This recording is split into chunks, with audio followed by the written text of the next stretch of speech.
우리 집안은 대대로 명문가입니다. 그런데 이런 배경을 가진 집안과 혼사를 치르면 우리 체면이 말이 아니에요. 주변에서 뭐라고 하겠어요? 옆에서 듣고 있던 남성이 소리쳤습니다. 원장님! 조용히 해. 어른들끼리 얘기하는 거야. 여성은 떨렸지만 단호한 목소리로 말했습니다. 제가 낳지는 않았지만 제가 키웠습니다. 꼭 자식을 낳아야만 부모라고 생각하지 않아요. 이 아이와 전 그 힘든 시기를 함께 견디며 함께 이겨내며 살아왔어요. 그런데 단지 체면 때문에 갈라놓으시려는 건가요? 순간 최 원장의 얼굴이 굳어졌습니다. 예비 장모가 비웃으며 끼어들었습니다. 그래도 계모는 계모 아니겠어요? 그리고 계모 주제에 사돈 대접받으려 하는 것도 좀 그렇고. 맞습니다. 저는 계모예요. 하지만 저보다 지금 그런 생각을 갖고 있는 그쪽들이야말로 더 부끄러운 거 아닐까요? 마음으로 품은 자식의 상견례장에서 예비 사돈에게 무시당하던 한 여성의 이야기가 지금 시작됩니다. 이야기 시작 전에 구독, 좋아요를 눌러주시면 영상 제작에 아주 큰 힘이 됩니다. 지금 이 영상을 어디에서 보고 계신지 댓글로 남겨주시면 댓글로 인사드리겠습니다. 그럼 사연 시작하겠습니다. 해숙은 달력을 바라보았습니다. 오늘로 정확히 이혼 5주년이 되는 날이었습니다. 그녀는 천천히 숨을 내쉬며 거울 속 자신의 모습을 바라보았습니다. 벌써 5년이나 됐네. 에휴, 그래. 지금이 좋다. 힘내자. 그녀는 작은 소리로 스스로에게 용기를 불어넣었습니다. 눈가에 깊게 패인 주름이 10년 결혼 생활의 흔적처럼 느껴졌습니다. 4번의 유산. 그때마다 해숙의 마음에는 깊은 상처가 생겼습니다. 특히 3번째 유산 후의 일은 지금도 악몽처럼 떠올랐습니다.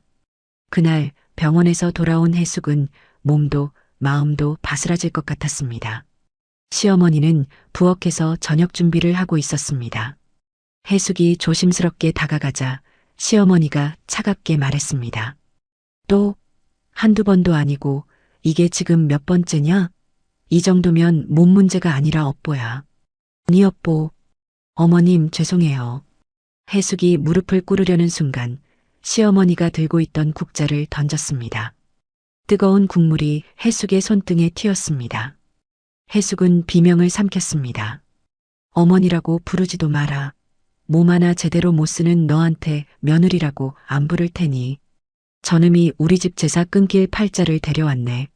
아이고, 엄마 자격 없는 년이 애를 품었으니 그랬지.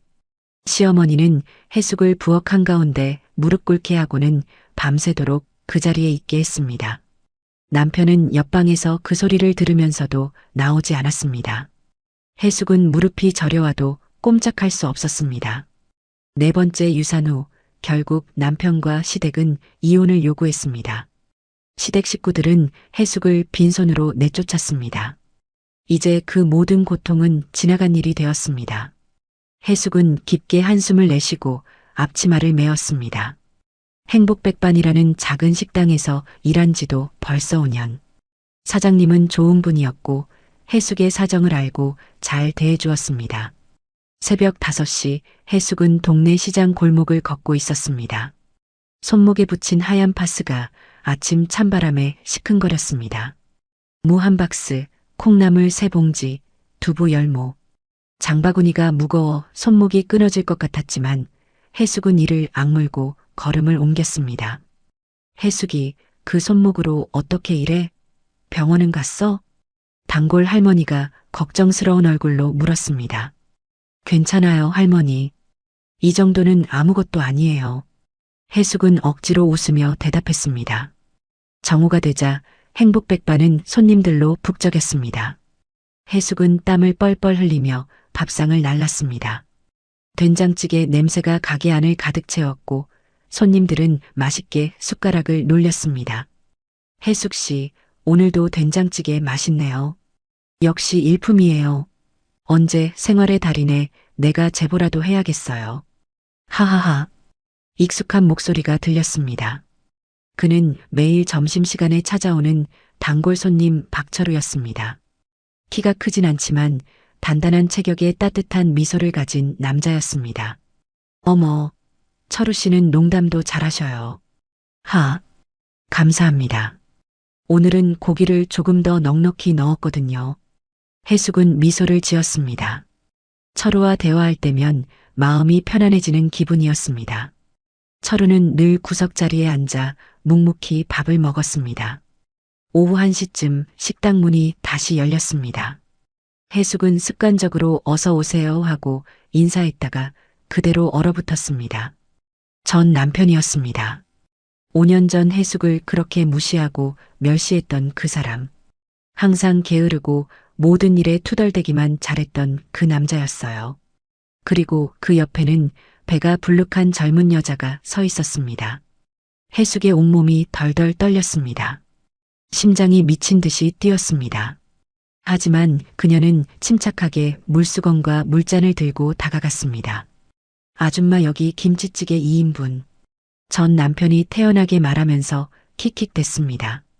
해숙을 알아보고도 아무렇지 않은 듯 메뉴를 주문했습니다. 해숙은 주문을 받고 주방으로 돌아갔습니다. 손이 너무 떨려서 국자를 제대로 잡을 수가 없었습니다. 저 인간이 여길 왜 왔지? 어떻게 알고? 침착해, 해숙아. 그냥 손님이야. 해숙은 스스로를 다독이며 김치찌개를 끓였습니다. 10년을 함께 살았던 남편이 좋아하던 바로 그 맛. 해숙의 손맛은 변하지 않았습니다. 김치찌개를 내오자 전 남편이 한술 떠먹고는 만족스럽게 웃었습니다. 이야, 역시 당신 손맛은 변하지 않았네. 이 맛이 그리웠어. 애는 못 낳아도 음식 하나는 기가 막히다니까. 여자가 킥킥거리며 말했습니다. 오빠, 그렇게 맛있어요? 근데 여기서 일하시는 분이 전에 오빠 부인이셨다며요? 신기하네요. 전 남편이 해숙을 빤히 쳐다보며 말했습니다. 당신 요새 어떻게 지내? 힘들지? 여기서 일하는 거 보니까 형편이 그리 좋진 않은 것 같은데. 해숙은 대답하지 않았습니다. 그저 묵묵히 다른 손님들 상을 치우고 있었습니다. 내가 부탁 좀 하나 하자? 보다시피 우리 지금 애가 졌잖아. 그런데 얘가 요리를 잘 못하거든. 우리 집에 와서 음식 좀 해줘. 물론 돈은 줄게. 임산부 케어도 좀 해주고. 당신 그런 거 잘하잖아. 해숙의 손이 멈췄습니다. 여자가 덧붙였습니다. 언니, 어차피 여기서 일하는 것도 남의 밑에서 일하는 건데 우리 집에서 일하는 게 낫지 않아요? 우리가 더 잘 챙겨줄게요. 이. 하하하. 두 사람은 함께 낄낄대며 조롱하듯 웃었습니다. 해숙의 참을성이 한계에 다다랐습니다. 당장 나가세요. 해숙의 목소리가 떨렸습니다. 나가라고요. 해숙이 두 사람을 밀쳤습니다. 여자가 비명을 질렀습니다. 으악, 지금 임산부를 밀치는 거예요? 이 언니가 미쳤나? 전 남편이 핸드폰을 꺼내며 소리쳤습니다. 경찰 부른다. 임산부 폭행. 그러더니 오히려 해숙을 세게 밀쳤습니다. 해숙이 바닥에 넘어졌습니다. 여자는 먹던 김치찌개 냄비를 들고 해숙에게 부어버렸습니다. 전 남편은 의자를 발로 차고 반찬을 해숙에게 집어 던졌습니다. 이게 당신 주제야. 애도 못 낳는 주제에. 불쌍한 년 생각해서 돈이나 벌어주게 하려고 했더니 어디서 행패야 행패가. 뜨거운 국물이 해숙의 팔과 옷에 쏟아졌습니다. 해숙이 비명을 질렀습니다. 식당 안에 손님들이 벌떡 일어났습니다. 바로 그때 구석에 앉아있던 철우가 달려왔습니다. 그의 주먹이 전 남편의 얼굴에 정확히 꽂혔습니다. 이게 같은 새끼가. 철우가 전 남편의 멱살을 잡고 계속 때렸습니다. 전 남편도 맞받아쳤습니다. 식당 안은 순식간에 아수라장이 되었습니다. 누군가 경찰에 신고했습니다. 경찰이 도착했고 철우와 전 남편은 경찰서로 끌려갔습니다. 해숙도 따라갔습니다.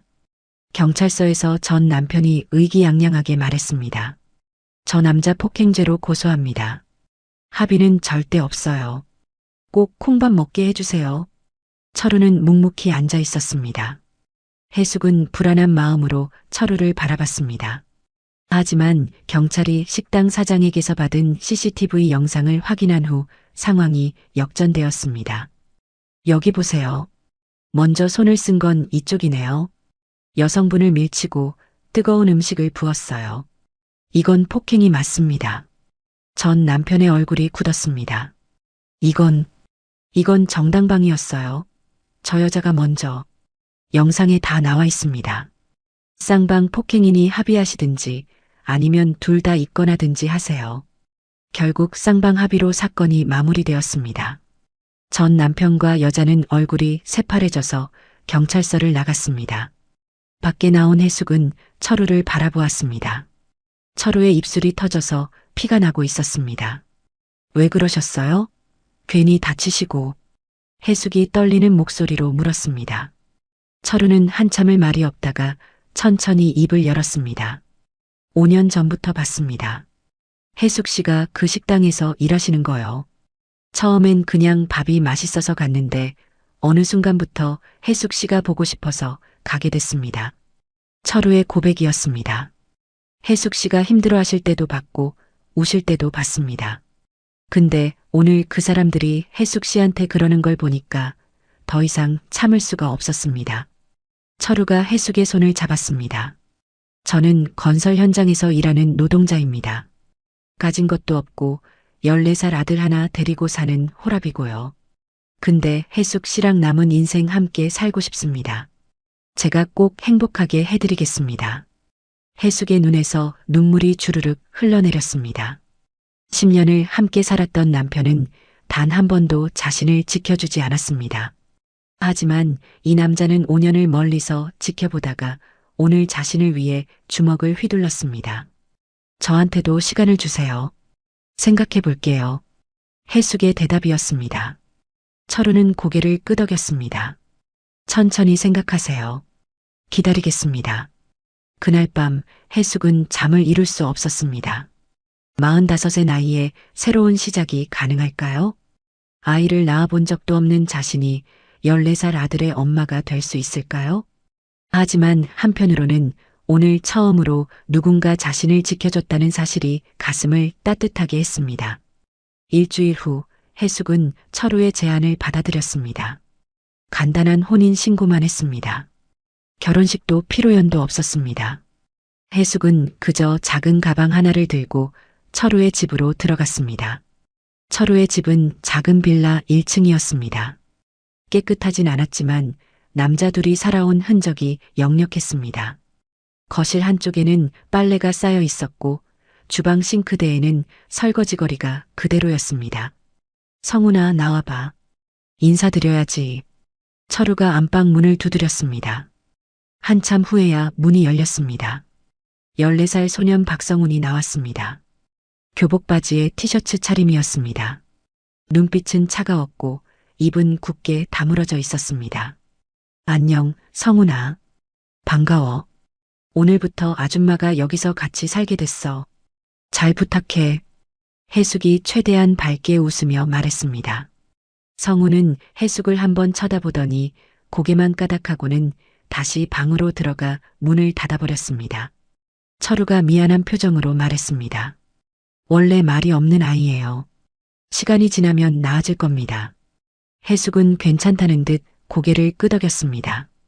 하지만 가슴 한쪽이 무거웠습니다. 다음 날 아침 해숙은 새벽같이 일어나 아침을 준비했습니다. 된장찌개를 끓이고 계란말이를 부치고 김치를 예쁘게 담았습니다. 밤새 다려놓은 성훈이의 교복도 옷걸이에 걸어두었습니다. 성훈아, 일어나. 아침 먹어야지. 해숙이 성훈의 방문을 두드렸습니다. 한참 후에야 성훈이 나왔습니다. 그런데 성훈의 손에는 가위가 들려 있었습니다. 해숙이 다려놓은 교복 상의를 집어들더니 해숙이 보는 앞에서 가위로 난도질하기 시작했습니다. 째각째각 소리를 내며 옷이 찢어졌습니다. 성훈아, 그게 뭐 하는 짓이야? 철우가 소리쳤습니다. 성훈은 아랑곳하지 않고 계속 가위질을 했습니다. 내 옷에 손대지 마. 역겨우니까. 성훈의 목소리는 차가웠습니다. 해숙의 가슴이 철렁 내려앉았습니다. 성훈아, 아줌마가 잘못했어. 미안해. 다음부턴 안 그럴게. 해숙이 다가가려 하자 성훈이 뒤로 물러섰습니다. 가까이 오지 마. 엄마 행세하지 말고. 성훈은 찢어진 교복을 바닥에 던지고 다른 옷을 입고 학교로 나가버렸습니다. 해숙은 바닥에 널브러진 교복 조각들을 주워 담으며 눈물을 참았습니다. 미안합니다. 제가 성훈이를 너무 버릇없이 키웠나 봅니다. 철우가 해숙의 어깨를 두드렸습니다. 괜찮아요. 철우 씨, 저 나이 때 다 저렇죠 뭐. 저도 각오하고 온 거예요. 저녁이 되어 성훈이 학교에서 돌아왔습니다. 해숙은 정성껏 저녁상을 차렸습니다. 성훈이 좋아할까 싶어서 고기 반찬도 많이 준비했습니다. 성훈아, 밥 먹자. 오늘 삼겹살 구웠어. 철우가 아들을 불렀습니다. 성훈은 식탁에 앉았습니다. 하지만 젓가락을 들지 않았습니다. 왜 안 먹어? 배 안 고파요. 아침도 안 먹고 갔잖아. 먹어. 철우가 성훈의 밥그릇에 고기를 올려주었습니다. 성훈은 그 고기를 집어서 싱크대에 버렸습니다. 이런다고 엄마 대접받을 줄 알아요? 아빠 꼬셔서 들어온 주제에. 철우의 얼굴이 붉어졌습니다. 주먹을 불끈 쥐었다가 풀었습니다. 이놈의 자식, 박성훈, 너 말버릇이 그게 뭐야? 왜요? 사실이잖아요. 성훈은 자기 방으로 들어가 문을 쾅 닫아버렸습니다. 곧이어 방 안에서 시끄러운 음악 소리가 흘러나왔습니다. 해숙은 싱크대에 버려진 고기를 보며 한숨을 쉬었습니다. 제가 너무 서두른 것 같아요. 해숙 씨 미안해요. 너무 상처받지 마세요. 저 녀석 본심은 아닐 거예요. 다만 시간이 필요한 거예요. 철우가 위로했습니다. 일주일이 지났습니다. 성훈은 여전히 해숙을 무시했습니다. 밥상에 앉아도 말 한마디 하지 않았고 학교 다녀왔다는 인사도 하지 않았습니다. 해숙이 만들어준 음식도 거의 먹지 않았습니다. 해숙은 그래도 포기하지 않았습니다. 매일 아침 도시락을 싸주었고 저녁은 정성껏 준비했습니다. 성훈이 먹지 않아도 상관없었습니다.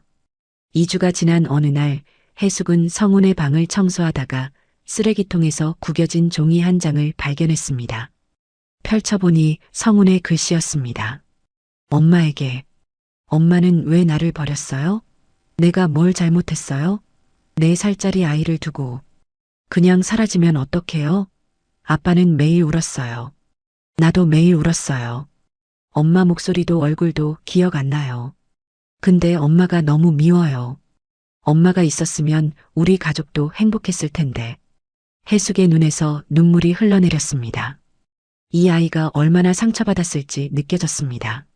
성훈은 해숙을 거부하는 게 아니었습니다. 엄마라는 존재 자체를 거부하고 있었던 거였습니다. 그렇게 여러 달이 지났습니다. 어느 오후 해숙은 시장에 갔습니다. 장을 보고 돌아오는 길에 동네 아주머니들이 수군거리는 소리가 들렸습니다. 저기 봐. 저 여자가 애 잡는 계모래. 그러게. 철우 씨도 참 왜 저런 여자를 데려왔대? 해숙은 멈춰섰습니다. 그리고 아주머니들 앞으로 다가갔습니다. 제 아들 제가 잘 키울 테니 훈수 두지 마세요. 해숙의 목소리는 단호했습니다. 아주머니들이 어쩔 줄 몰라 했습니다. 그날 저녁 성훈이 학원비를 못 냈다며 학원에서 쫓겨날 뻔했다는 전화가 왔습니다. 철우가 깜빡했던 것입니다. 해숙은 부랴부랴 학원으로 달려갔습니다. 학원 원장이 차갑게 말했습니다. 어머니, 성훈이 학원비가 석 달째 밀렸어요. 오늘까지 입금이 안 되면 성훈이는 더 이상 수업에 참여할 수 없습니다. 죄송합니다. 제가 몰랐어요. 지금 당장 낼게요. 해숙이 통장에서 돈을 빼서 학원비를 냈습니다. 그리고 원장에게 머리를 숙였습니다. 앞으론 이런 일 없게 하겠습니다. 밖에서 이 모습을 지켜보던 성훈이 있었습니다. 성훈의 눈빛이 조금 흔들렸습니다. 그 후로 2달이 지났습니다. 어느 날 저녁 성훈이 늦게 들어왔습니다. 옷이 찢어져 있고 입술이 터져서 피가 나고 있었습니다. 어머, 성훈아, 얼굴이 그게 뭐니? 무슨 일이야? 철우가 놀라서 물었습니다. 아무것도 아니에요. 성훈이 자기 방으로 들어가려고 했습니다. 해숙이 성훈의 팔을 잡았습니다. 다쳤잖아. 이리 와봐. 약 발라야겠다. 됐어요. 혼자 할 수 있어요. 성훈이 손을 뿌리쳤습니다. 하지만 해숙은 놓지 않았습니다. 앉아. 금방 할 테니까. 해숙의 목소리에는 단호함이 있었습니다. 성훈은 어쩔 수 없이 소파에 앉았습니다. 해숙은 구급상자를 가져와서 성훈의 상처에 소독약을 발랐습니다. 아, 아파. 성훈이 처음으로 약한 모습을 보였습니다. 조금만 참아. 금방 끝나. 해숙이 조심스럽게 약을 바르고 밴드를 붙여주었습니다. 성훈은 말없이 그 모습을 지켜봤습니다. 그날 밤 성훈은 배가 고파서 주방으로 나왔습니다. 식탁 위에 뚜껑을 덮은 그릇이 하나 놓여 있었습니다. 뚜껑을 열자 따뜻한 죽 한 그릇이 있었습니다. 아직도 김이 모락모락 올라왔습니다. 그리고 쪽지가 붙어 있었습니다. 성훈아, 속 쓰리니 이거라도 먹어라. 아줌마가. 성훈은 쪽지를 보더니 천천히 수저를 들었습니다. 죽을 한 숟가락 떠먹었습니다. 따뜻했습니다. 성훈은 그 자리에서 죽 한 그릇을 다 비웠습니다. 해숙은 자기 방에서 그 소리를 듣고 있었습니다. 작은 미소가 입가에 번졌습니다. 그날 밤 이후로 조금씩 변화가 생겼습니다. 성훈은 여전히 해숙에게 말을 많이 하지 않았지만 최소한 눈을 마주치게 되었습니다. 해숙이 차려준 밥도 조금씩 먹기 시작했습니다. 그렇게 석 달이 지나고 어느 날 아침 해숙은 성훈의 도시락을 쌌습니다. 성훈은 가방에 도시락을 넣으며 작게 말했습니다. 잘 먹겠습니다. 해숙의 가슴이 뜨거워졌습니다. 처음으로 성훈이 먼저 인사를 한 거예요. 그래, 학교 잘 다녀와. 해숙은 웃으며 대답했습니다. 오후 2시쯤 해숙의 핸드폰이 울렸습니다. 학교에서 온 전화였습니다. 성훈이 어머니시죠? 지금 당장 학교로 오셔야겠습니다. 성훈이가 큰일을 냈어요. 해숙의 가슴이 철렁 내려앉았습니다. 해숙은 부랴부랴 학교로 달려갔어요. 교무실에 들어서자 성훈이 의자에 앉아 있었습니다. 얼굴은 무표정했지만 주먹을 꼭 쥐고 있었습니다. 그 옆에는 얼굴뺨이 벌겋게 부어 보이는 학생이 앉아 있었습니다. 그 학생의 부모도 와 있었습니다. 어머니가 성훈이 어머니세요? 담임교사가 물었습니다. 네, 그런데 무슨 일이에요? 성훈이가 반에서 1등하는 민준이를 때렸어요. 얼굴을 이렇게 만들어놨단 말이에요. 민준이 어머니가 소리쳤습니다. 민준이 아버지도 거들었습니다. 이게 교육을 받은 애가 할 짓입니까? 엄마 없이 컸다더니 배운 게 주먹질밖에 없나 봐요. 콩 심은 데 콩 나는 거지. 해숙의 얼굴이 굳었습니다. 그 말 속에 담긴 멸시가 느껴졌습니다. 성훈아, 왜 그랬어? 뭔가 이유가 있었을 거 아니야. 해숙이 성훈에게 물었습니다. 성훈은 고개를 숙인 채 아무 말도 하지 않았습니다. 이유가 뭐가 중요해요? 폭행은 폭행이에요. 민준이 어머니가 소리쳤습니다. 성훈이 말 좀 들어봐야 하는 거 아닙니까? 해숙이 차분하게 말했습니다. 들을 것도 없어요. 우리의 얼굴 보세요. 볼이 이렇게 부었잖아. 병원비랑 합의금 1,000만 원 내세요. 안 그러면 경찰에 신고할 겁니다. 민준이 아버지가 말했습니다. 해숙은 성훈을 바라봤습니다. 성훈아, 엄마한테 말해봐. 왜 그랬어? 해숙이 엄마라고 한순간 성훈이 고개를 들었습니다. 눈에는 눈물이 가득 고여 있었습니다. 말 안 해도 돼요. 제가 잘못했어요. 성훈이 다시 고개를 숙였습니다. 해숙은 성훈이 무언가를 숨기고 있다는 걸 직감했습니다. 선생님, 혹시 다른 학생들한테 물어보셨어요? 왜 싸움이 일어났는지요? 다른 애들도 잘 모르겠대요. 갑자기 성훈이가 민준이를 때렸다고만 하고요. 담임교사가 대답했습니다. 성훈아, 핸드폰 좀 보여줄래? 해숙이 성훈에게 말했습니다. 성훈은 주머니에서 핸드폰을 꺼냈습니다. 해숙이 핸드폰을 확인하자 단체 채팅방이 있었습니다. 그 안에는 성훈을 괴롭히는 메시지들이 가득했습니다. 성훈이 엄마 도망갔다며? 그래서 계모 들어왔다며? 성훈이 제 엄마가 도박쟁이였대. 빚쟁이한테 쫓겨다니다가 도망쳤대. 그리고 마지막 메시지. 민준이가 보낸 메시지였습니다. 성훈이 엄마년. 남자 꼬시는 걸로 유명했대. 급히 받아서 성훈이 저것도 나중에 커서 그럴 거야. 해숙의 손이 떨렸습니다. 민준이가 성훈의 생모를 성적으로 비하한 거였습니다. 그리고 성훈이까지 모욕한 거였습니다. 이걸 보세요. 해숙이 핸드폰을 담임교사에게 내밀었습니다. 담임교사가 메시지를 확인하고는 얼굴이 굳었습니다. 이건 학교 폭력이네요. 민준이 부모의 얼굴이 하얗게 변했습니다. 그게 뭐 어때서요? 애들끼리 장난이었을 수도 있잖아요. 민준이 어머니가 변명했습니다. 해숙의 참을성이 한계에 달했습니다. 해숙이 벌떡 일어나서 교무실 책상을 세게 쳤습니다. 소리가 교무실에 울려 퍼졌습니다. 장난이요? 이걸 보시고도 그런 말씀이 나와요? 14살 아이 가슴에 칼 꽂는 게 장난이에요? 해숙의 목소리가 떨렸습니다. 내 자식이 주먹질한 건 잘못이에요. 벌 받아야죠. 근데 당신네 아이가 내 아들 마음에 칼 꽂은 건 어떻게 할 건데요? 아무리 애들이라지만 이건 너무한 거 아니에요? 해숙의 눈에서 눈물이 흘러내렸습니다. 당신들이 내 아들 인생 근본까지 들먹이는 건 못 참아요. 교무실이 조용해졌습니다. 담임교사가 민준이 부모를 바라봤습니다. 학교폭력 사안이니 학폭위를 열어야겠습니다. 이런 사안이면 아마 쌍방폭력으로 처리될 거고요. 오히려 성훈이 쪽이 정상 참작이 될 것으로 보이네요. 민준이 아버지가 버럭 소리쳤습니다.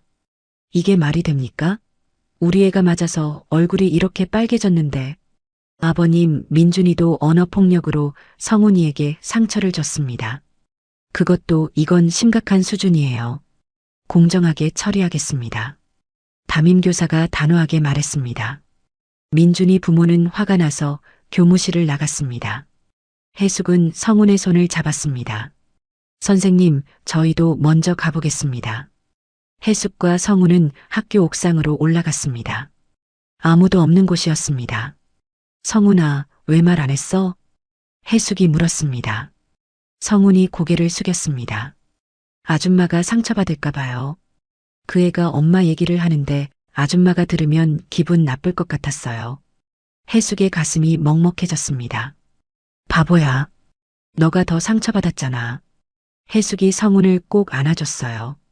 성훈은 해숙의 품에서 처음으로 울음을 터뜨렸습니다. 왜 나는 엄마가 없어요? 왜 나만 이래요? 성훈이 울먹이며 물었습니다. 해숙은 성훈의 등을 토닥였습니다. 너한테 엄마 있어. 지금 여기 있잖아. 해숙이 성훈의 어깨를 잡고 눈을 마주쳤습니다. 성훈아, 남이 뭐라고 하든 신경 쓰지 마. 너는 귀한 사람이야. 알겠어? 성훈이 고개를 끄덕였습니다. 아줌마, 왜 저 위에서 싸워줬어요? 친엄마도 아니면서. 성훈이 처음으로 물었습니다. 해숙은 미소를 지었습니다. 내가 낳진 않았지만 넌 내 아들이야. 엄마가 자식 지키는 건 당연한 거야. 성훈의 눈에서 또다시 눈물이 흘러내렸습니다. 집으로 돌아오는 길, 성훈이 해숙의 옷자락을 붙잡았습니다. 고마워요. 성훈의 첫 감사 인사였습니다. 해숙은 성훈의 머리를 쓰다듬었습니다. 우리 아들, 이제 엄마한테 기대도 돼. 그날 밤 해숙은 식탁에 저녁을 차렸습니다. 성훈이 식탁에 앉아 밥을 먹으며 말했습니다. 아줌마가 만든 된장찌개 제일 맛있어요. 해숙의 눈가에 웃음이 번졌습니다. 이틀 후 학교폭력위원회가 열렸습니다. 결국 쌍방폭력으로 처리되어 둘 다 봉사활동 처분을 받았습니다. 학교폭력 사건 이후 성훈은 조금씩 변하기 시작했습니다. 해숙에게 먼저 인사를 하고 밥상에서 오늘 학교에서 있었던 일을 조금씩 얘기했습니다. 아직은 서먹했지만 얼음이 녹기 시작했습니다. 한 달이 지났습니다. 어느 날 저녁 해숙은 성훈과 단둘이 거실에 앉아 있었습니다. 철우는 야간 근무로 나간 상태였습니다.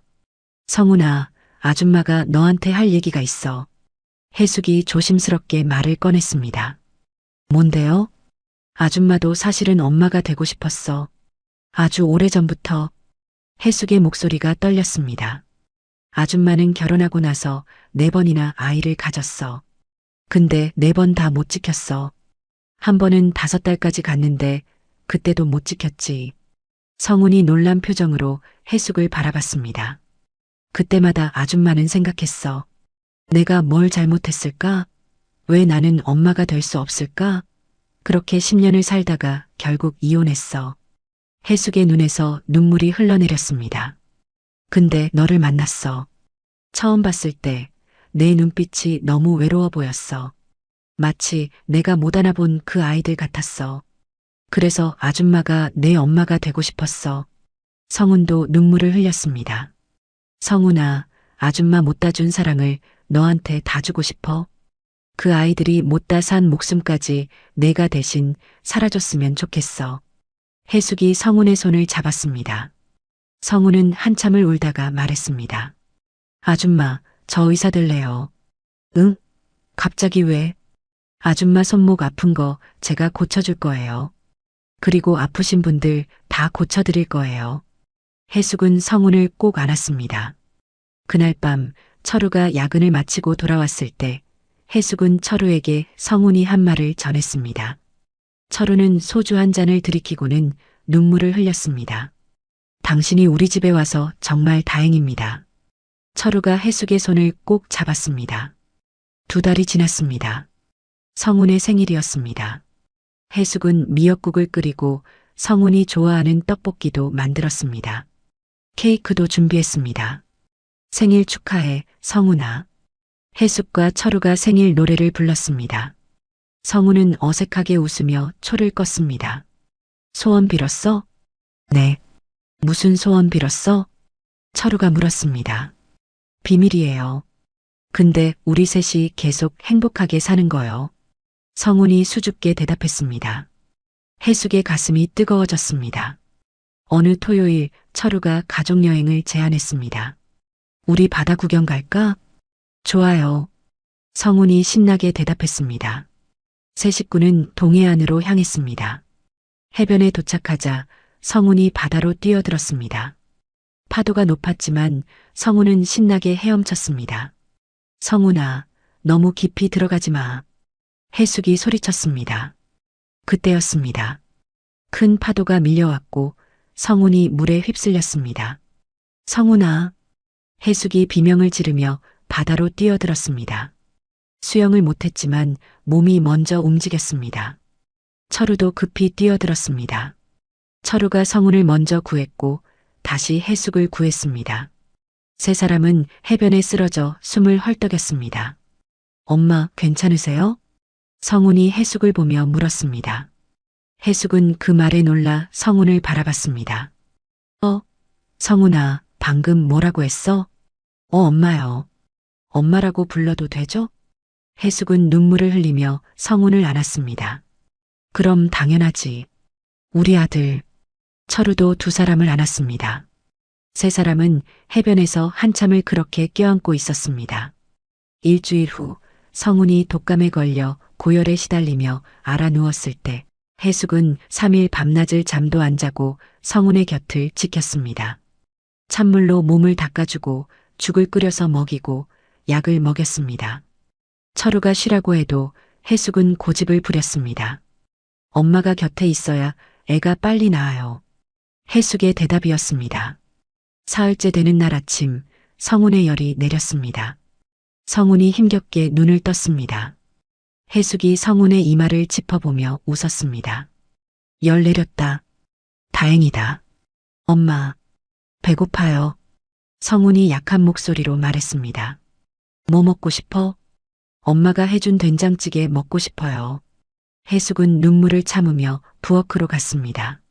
정성껏 된장찌개를 끓였습니다. 성훈은 맛있게 2그릇이나 먹었습니다. 엄마, 정말 맛있어요. 그래, 많이 먹어. 빨리 나아야지. 해숙은 조용히 미소 지었습니다.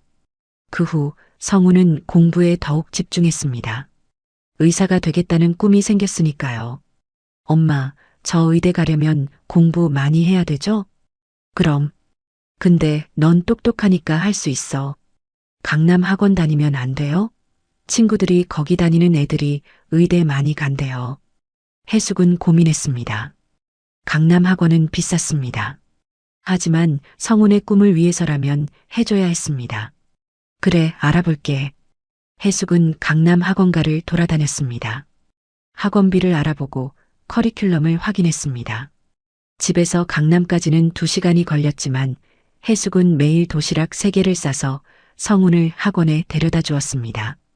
아침, 점심, 저녁. 성훈이 학원에서 먹을 수 있도록 정성껏 준비했습니다.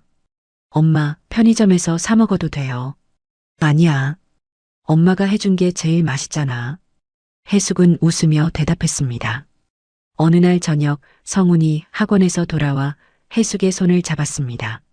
엄마, 손목 치료 받으셔야 해요. 요새 더 아프신 것 같아요. 괜찮아. 이 정도는 아무것도 아니야. 안 돼요.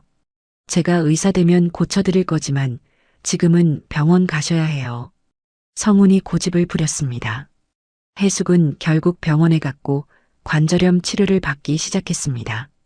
집으로 돌아오는 길 해숙은 혼자 생각했습니다.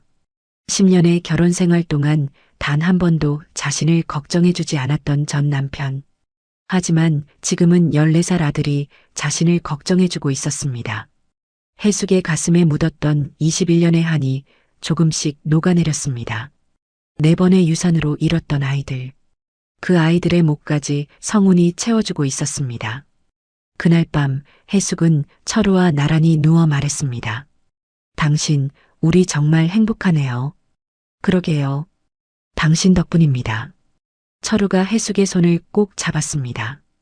두 사람은 그렇게 조용히 행복을 나눴습니다. 4년이 흘렀습니다. 성훈은 어느덧 고등학교 3학년이 되었습니다. 키도 아버지보다 커졌고 목소리도 굵어졌습니다. 공부에 매진한 결과 전국 모의고사에서 상위 1% 안에 들었습니다. 어느 가을날 우편함에 커다란 봉투 하나가 도착했습니다. 성훈이 달려와서 봉투를 뜯으며 말했습니다. 엄마, 전액 장학생이요. 의대 전액 장학생 선발됐어요. 성훈이 소리쳤습니다. 해숙은 성훈을 꼭 안았습니다. 우리 아들 정말 대단해. 아빠한테 빨리 알려드려야죠. 아빠 오늘 몇 시에 퇴근하세요? 아마 6시쯤 될 거야. 해숙은 저녁 준비를 시작했습니다. 철우가 좋아하는 고등어구이도 굽고 된장찌개도 끓였습니다. 오늘은 축하할 날이었으니까요. 6시가 되었지만 철우는 오지 않았습니다. 7시가 되어도 연락이 없었습니다. 이상하네, 이렇게 늦은 적이 없는데. 해숙이 걱정스럽게 말했습니다. 바로 그때 전화벨이 울렸습니다. 병원에서 온 전화였습니다. 박철우 씨 보호자시죠? 지금 당장 병원으로 오세요. 공사장 붕괴 사고가 있었습니다. 뭐라고요? 무슨 사고요? 해숙의 손에서 전화기가 떨어질 뻔했습니다. 성훈아, 빨리 가자. 두 사람은 택시를 타고 병원으로 달려갔습니다. 응급실에 도착하자 철우가 산소 마스크를 쓰고 누워 있었습니다. 온몸이 흙투성이었고 머리에는 붕대가 감겨 있었습니다. 여보. 해숙이 철우의 손을 잡았습니다. 철우가 힘겹게 눈을 떴습니다. 당신, 왔어요? 무슨 일이에요? 괜찮아요? 응, 그럼 괜찮지. 그냥 살짝 다친 건데 다들 이렇게 호들갑이네. 허. 철우가 성훈을 보며 미소 지었습니다. 아빠, 괜찮으시죠? 아무것도 아닌 거 맞죠? 성훈이 울먹이며 말했습니다. 철우가 해숙의 귀에 대고 작게 속삭였습니다. 여보, 내가 이 말을 늘 하고 싶었는데 못해서 마음이 늘 안 좋았는데 오늘은 꼭 하고 싶네요. 해숙 씨 항상 고맙고 사랑해요. 성훈이. 꼭 지켜줘요. 여보, 무슨 소리예요? 그런 말은 퇴원하고 안아주면서 해야지. 해숙이 소리쳤습니다. 하지만 그것이 철우의 마지막 말이었습니다. 심전도 기계에서 경보음이 울렸습니다. 환자 심정지. 의사들이 달려왔지만 철우는 끝내 눈을 뜨지 못했습니다. 장례식장은 조문객들로 가득 찼습니다. 철우와 함께 일했던 공사장 동료들, 동네 이웃들이 찾아와 위로했습니다. 성우는 빈소 앞에서 통곡했습니다. 아빠 미안해요. 제가 공부 열심히 할게요. 제가 꼭 의사 될게요. 아빠, 가지 마세요. 해숙은 눈물도 나오지 않았습니다. 그저 멍하니 앉아 있었습니다. 철우와 함께했던 지난 4년이 주마등처럼 스쳐 지나갔습니다. 장례를 마치고 집으로 돌아왔을 때 텅 빈 집이 너무나 조용했습니다. 철우가 앉아있던 소파, 철우가 신던 슬리퍼, 철우가 걸어두었던 작업복. 모든 게 그대로인데 철우만 없었습니다. 성우는 자기 방으로 들어가 문을 닫았습니다. 해숙은 거실에 혼자 앉아 있었습니다. 이제 어떻게 살아가야 할까요? 너무나 막막했던 해숙은 매일매일 눈물을 흘리며 기도를 했습니다. 49제가 지나고 해숙은 철우의 묘소를 찾았습니다. 소주 한 병을 따르며 해숙은 말했습니다. 여보, 나 혼자 잘할 수 있을까요? 성훈이 제대로 키울 수 있을까요? 당신 없이 어떻게 살아요? 대답은 없었습니다. 해숙은 혼자 소주를 마시며 울었습니다. 집으로 돌아온 해숙은 성훈이 방문 앞에서 멈칫했습니다. 안에서 흐느끼는 소리가 들렸습니다. 아빠 미안해요. 나 때문에 아빠가 일하다 돌아가셨어요. 다 내 잘못이에요. 해숙은 문을 열고 들어갔습니다. 성훈아, 내 잘못이 아니야. 아니에요.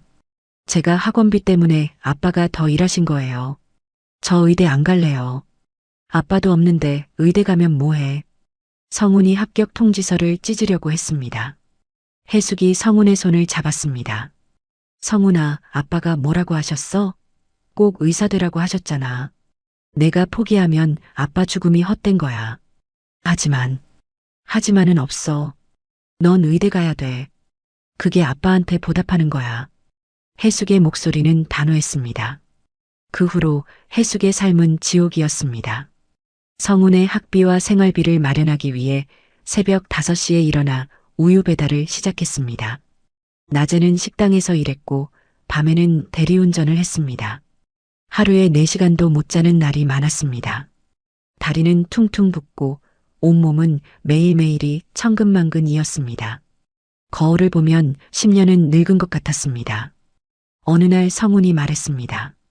엄마, 제가 휴학하고 돈 벌게요. 엄마 혼자 너무 힘드시잖아요.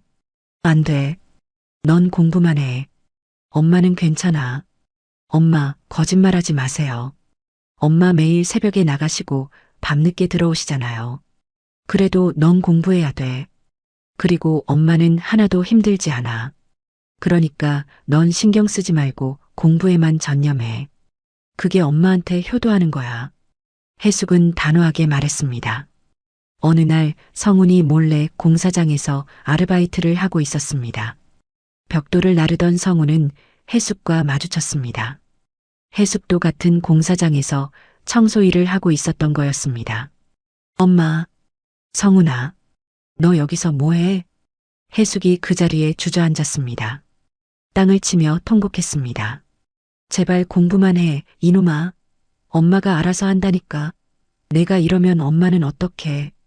성훈도 무릎을 꿇고 울었습니다. 엄마 미안해요. 그래도 엄마 혼자 너무 힘드실 것 같아서. 공사장 바닥에서 모자는 서로 껴안고 울었습니다. 성훈아, 우리 꼭 이겨내자. 내가 의사 되면 아빠 앞에 당당히 설 수 있잖아. 네, 엄마. 죄송해요. 제가 꼭 성공할게요. 엄마 편하게 해드릴게요. 두 사람은 다시 일어섰습니다. 해숙은 성훈의 어깨에 손을 얹었습니다. 우리 아들, 엄마 믿어. 넌 할 수 있어. 성훈은 고개를 끄덕였습니다. 두 사람은 집으로 돌아갔습니다. 그날 밤 이후 성훈은 더욱 공부에 매진했습니다. 해숙의 고생을 헛되이 하지 않기 위해서였습니다. 6년이 흘렀습니다. 의과대학을 졸업하고 인턴과 레지던트 과정을 마친 성훈은 마침내 외과 전문의 시험을 치렀습니다. 합격 발표 날 성우는 떨리는 손으로 핸드폰을 확인했습니다. 합격이었습니다. 엄마, 합격했어요. 전문의 됐어요. 성훈이 전화로 소리쳤습니다. 해숙은 식당에서 설거지를 하다가 그 자리에 주저앉았습니다. 정말? 우리 아들이? 네, 엄마 덕분이에요. 해숙은 눈물을 흘리며 웃었습니다. 10년을 기다린 순간이었습니다. 해숙은 동네 곳곳에 전화를 돌렸습니다. 그리고 작은 잔치를 열었습니다. 식당 앞에 우리 아들 의사 됐습니다라는 플래카드를 걸었습니다. 해수가 축하해. 고생 끝났네. 동네 아주머니들이 찾아와 축하했습니다. 해숙은 떡을 돌리며 감사 인사를 했습니다. 다 여러분들이 응원해 주신 덕분이에요. 성우는 대학병원 외과에 부임했습니다. 첫 출근 날 하얀 가운을 입은 성훈을 보며 해숙은 눈물을 흘렸습니다. 엄마, 왜 우세요? 아니야. 그냥 내가 너무 멋있어서. 해숙은 가운 깃을 바로 잡아주었습니다. 성훈아, 환자들한테 잘해줘. 그 사람들도 다 누군가의 소중한 가족이야. 네, 엄마. 명심할게요. 성훈이 고개를 숙여 인사했습니다. 한 달이 지난 어느 날 성훈이 해숙에게 전화했습니다. 엄마, 오늘 저녁에 시간 있으세요? 왜? 무슨 일 있어? 그냥 같이 저녁 먹고 싶어서요. 제가 모실게요. 저녁이 되자 성훈이 해숙을 데리러 왔습니다. 택시를 타고 도착한 곳은 시내 한복판의 최고급 백화점이었습니다. 여기는 왜 온 거야? 엄마, 잠깐만 들어가요. 성훈은 해숙의 손을 잡고 보석 매장으로 들어갔습니다. 반짝이는 목걸이와 귀걸이들이 진열되어 있었습니다. 어서 오세요. 무엇을 도와드릴까요? 직원이 다가왔습니다. 저기 있는 진주 목걸이 보여주세요. 성훈이 가장 큰 진주 목걸이를 가리켰습니다. 직원이 목걸이를 꺼내자 영롱한 진주알이 빛을 받아 반짝였습니다. 성훈아, 이거 너무 비싼 거 아니야? 괜찮아요. 오늘이 제 첫 월급 날이거든요. 엄마한테 꼭 해드리고 싶었어요. 성훈이 목걸이를 해숙의 목에 걸어주었습니다. 거울을 보니 진주가 해숙의 목에서 고요하게 빛났습니다. 엄마, 이 진주는 엄마의 눈물이 굳어서 만들어진 거예요. 그동안 흘린 눈물이 이렇게 아름다운 보석이 된 거예요. 이제 눈물 흘리지 마세요. 해숙의 눈에서 또다시 눈물이 흘러내렸습니다. 하지만 이번에는 행복한 눈물이었습니다. 고마워, 우리 아들. 아니에요. 제가 더 고마워요. 엄마가 아니었으면 전 지금 여기 없었을 거예요. 두 사람은 백화점을 나와 근처 식당에서 저녁을 먹었습니다. 성훈이 말했습니다. 엄마, 이제 일 그만하세요. 제가 다 책임질게요. 아이고, 우리 성훈이 다 컸네. 그치만 엄만 괜찮아. 그리고 엄마는 일하는 게 좋아. 그래도 너무 무리하지 마세요. 손목도 아프시잖아요. 성훈이 걱정스럽게 말했습니다. 다음 날 해숙은 진주 목걸이를 하고 철우의 묘소를 찾아갔습니다. 묘비 앞에 소주 한 병을 놓고 따랐습니다. 여보, 나 약속 지켰지? 우리 아들 훌륭하게 컸어. 이거 봐요. 성훈이가 첫 월급으로 사준 거예요. 예쁘죠? 해숙은 목걸이를 만지며 웃었습니다. 당신이 옆에 있었으면 얼마나 좋았을까요? 성훈이 의사 가운 입은 거 보여드리고 싶었어요. 해숙은 한참을 묘소 앞에 앉아 있었습니다. 한 달 후 성훈이 근무하는 병원에 변화가 있었습니다. 병원 이사장 최 원장이 성훈을 따로 불렀습니다. 박 선생, 실력이 좋다고 소문이 자자하던데? 과찬이십니다. 우리 병원을 더 키우고 싶은데 박 선생 같은 젊고 실력 있는 의사가 필요해. 앞으로 잘 부탁하네. 최 원장이 성훈의 어깨를 두드렸습니다. 성훈은 공손하게 인사하고 나왔습니다. 며칠 후 병원 복도를 걷던 성훈 앞에 한 여자가 나타났습니다. 화려한 옷차림에 명품 가방을 든 여자였습니다. 박성훈 선생님이시죠? 안녕하세요. 저는 최윤서라고 해요. 이사장님 딸이에요. 아, 안녕하세요. 성훈이 인사했습니다. 선생님 소문 많이 들었어요. 젊은데 실력이 대단하시다면서요? 아닙니다. 아직 배울 게 많아요. 겸손하시기까지. 저랑 커피 한 잔 하실래요? 윤서가 웃으며 말했습니다. 성훈은 조금 당황했지만 거절할 이유도 없었습니다. 네, 좋습니다. 두 사람은 병원 카페테리아에 앉았습니다. 윤서는 성훈에게 여러 가지를 물었습니다. 어디 출신인지, 가족은 어떻게 되는지, 취미는 무엇인지. 선생님, 어머니가 정말 대단하신 분이시네요. 혼자서 선생님을 의사로 키우시다니. 네, 제 어머니는 제게 전부예요. 성훈이 진심으로 대답했습니다. 윤서는 성훈을 보며 미소 지었습니다. 그날 이후로 윤서는 자주 성훈을 찾았습니다. 점심을 같이 먹자고 하기도 하고 병원 행사에 같이 가자고 하기도 했습니다. 성훈은 윤서가 자신에게 관심이 있다는 걸 느꼈습니다. 하지만 성훈의 마음은 복잡했습니다. 윤서는 분명 좋은 사람이었습니다. 그리고 이사장의 딸이라는 배경도 있었습니다. 어느 날 저녁 성훈은 혜숙에게 윤서 이야기를 했습니다. 엄마, 병원 이사장님 딸이 저한테 관심이 있는 것 같아요. 그래, 좋은 사람이야? 네, 괜찮은 것 같아요. 근데 좀 부담스러워요. 왜? 그 사람 집안이 너무 좋아요. 저랑은 안 맞을 것 같아요. 혜숙은 성훈의 손을 잡았습니다. 성훈아, 내가 좋으면 만나봐. 집안 배경은 중요한 게 아니야. 그 사람이 너를 진심으로 대하는지가 중요한 거지. 알겠어요, 엄마. 성훈은 고개를 끄덕였습니다. 하지만 마음 한구석이 불편했습니다. 석 달이 흘렀고 성훈과 윤서는 정식으로 사귀기 시작했습니다. 윤서는 성훈에게 잘해줬죠. 비싼 선물도 사주고 좋은 식당에도 자주 데려갔습니다. 어느 날 성훈이 윤서를 집으로 데려왔어요. 혜숙을 소개하기 위해서였습니다. 엄마, 소개할 사람이 있어요. 혜숙은 아침부터 정성껏 음식을 준비했어요.